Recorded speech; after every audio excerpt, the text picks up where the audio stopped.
now when I unkey, there should be no squelch tail, but I think there's still going to be a hang time because I keyed in right into your analog signal and before the repeater dropped. So let's see if I'm right.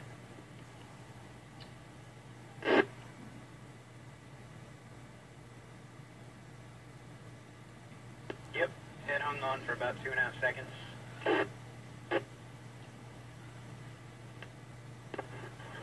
Yeah, I really like the voice wide mode. It's by far the best quality digital audio I've heard on a two-way radio system.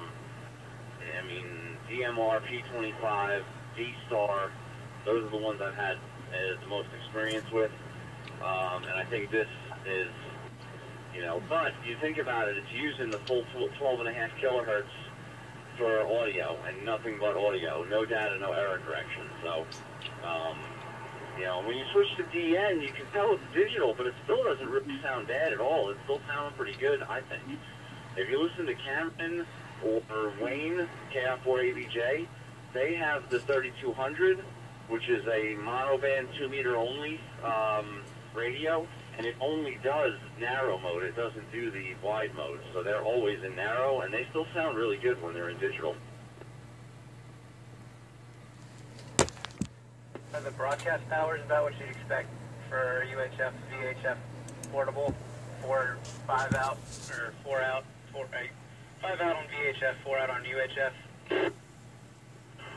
Yep, that's exactly what it is. And actually right now, this radio, the FT2D, is normally 4 and change. I think it's on sale right now for 3 and change or something. I have to look again, I don't remember. My price point has been primarily focused on the 100 right now with the group line.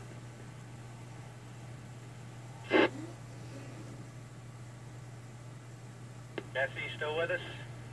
KK4, VCG Mobile for the ID. Okay. Yeah, did you lose here? Yeah, I thought, I could definitely tell the difference between when you went to narrow. I thought it sounded actually a little bit worse than what you sound like on D-Star just a few minutes ago. But the wide is where it's at for sure. I'd like to see, you know, someday, like some testing, you know, I don't know, someplace where the wide starts to fall apart and then see if the narrow punches through. I'm sure it would with the error correction, but it'd just be neat to see.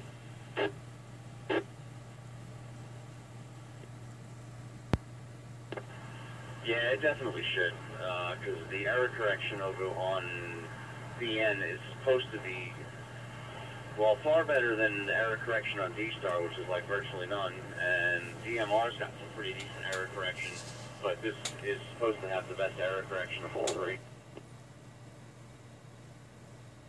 It was definitely interesting to hear the static thicket fencing on FM, and you switch it to digital and it just goes away. Of course, we all know that, but it's interesting to hear it. So, you know, from one transmission to the next, when you switched earlier, I thought that was cool. Yeah, all right, I'm going to go back to the mobile radio because it's hard for me to get a HT in the car with windows open and everything.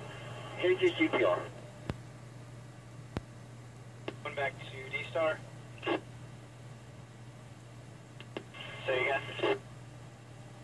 When you said mobile, are you going back to D-Star?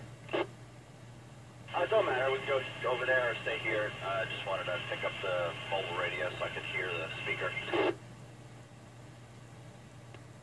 Gotcha. Well, yeah, we can stay here. I'm about to turn on to Westover, so I'll be there in a few minutes, so we can stay here. Jesse, are you coming, or are you not? You feeling under the weather? I feel fine. I'm just coughing so much. Like basically every time I'm unkeying on the radio, I'm coughing. I don't know what. It just started back today. I don't want to. I don't want to be over there coughing and stuff and trying to act normal. I need to be able to. I need to be able to hack it up. So I'm going to stay here. Y'all have fun. You don't want my sickness that I've had for like a month now. Well, at least you unkeyed the radio before you start hacking. So. Yeah, it's a newly acquired skill I've learned. Yep. Some people I think need practice, but I'm pretty good at unkeying before I start hacking it up. Let me know if I mess up. Yeah, some people need practice, but you're pretty good at it. Go ahead, David. Yeah, sounded pretty good. I mean, if you hadn't mentioned feeling a little crummy earlier, I wouldn't have known. But yeah, could probably teach some people a few things about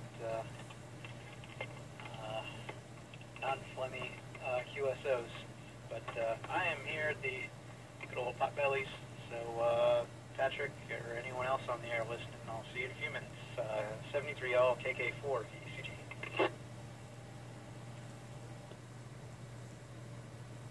All right, David, I'm at Lawndale and Pisgah Church, so I should be not too terribly far behind you.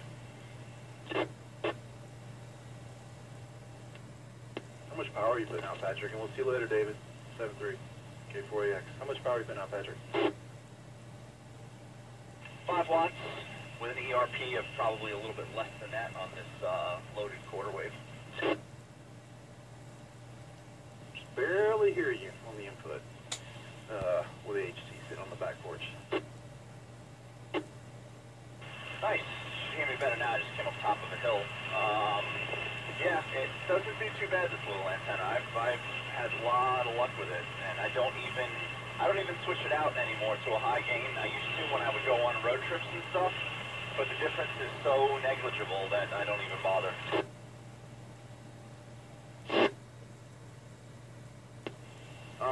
Does that one do any decent on UHF? Yeah, it's a 5/8 on UHF, so what is that, I think 3 dB? Oh, that's interesting. How do they pull that off? It's, well, it's a loaded quarter wave on 2 meters, and then somehow, well, think about that. I don't know, it's a good question. Usually electrically it works out to 3/4 waves on UHF, which is a good cloud radiator. I mean, it works fine around town. When I know from experience running quarter waves on UHF that where there was no trickery involved, you know, it was just loading up a straight 3/4 UHF heaters. You got a little, you know, once you get out of town a little bit or whatever, you definitely start to see performance drop. Must hit that dead spot in your house because you started getting real noisy. I'm still outside, but no, I probably wasn't vertical. How about that? Yeah, it's good. Say again what you said?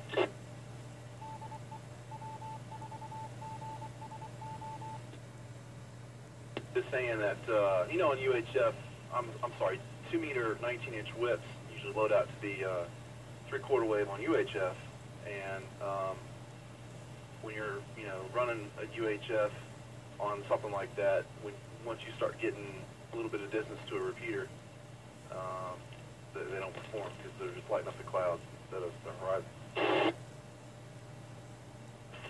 Oh yeah, yeah. That's like with the 2 meter J-pole.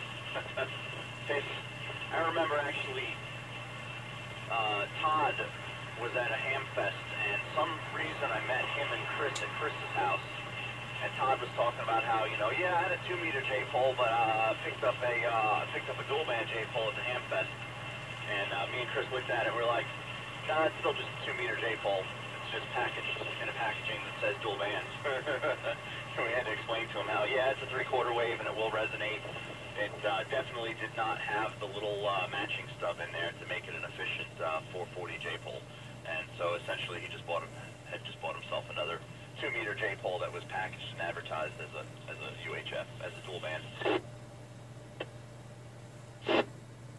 Yeah, I've made 2 meter J-poles from the 400 ohm window line, wire line stuff. They are absolute dummy loads on UHF. They're not even nearly as, they don't perform nearly as well as a 19-inch 2 meter whip does on 440. It's not even a comparison. I mean, they're pretty much just dummy loads. It's crazy how bad it is. My dad had one of those, I think it was an Aero brand, dual band J-pole, and it had like the little, had the two, you know, had 2 stubs, I guess. That worked okay. Yeah, I I got one of those too. I think Todd did a group buy on that for the club like 5 years ago, and a bunch of people bought them. And they work really good on 2 meters, but they really still don't work that well on 440. The best dual band J-pole that I have found is the N9TAX that John has, and I guess a couple other people around here have them now. I'm actually going to order one for when I travel, because I brought my 2 meter J-pole with me last time I went up to New York.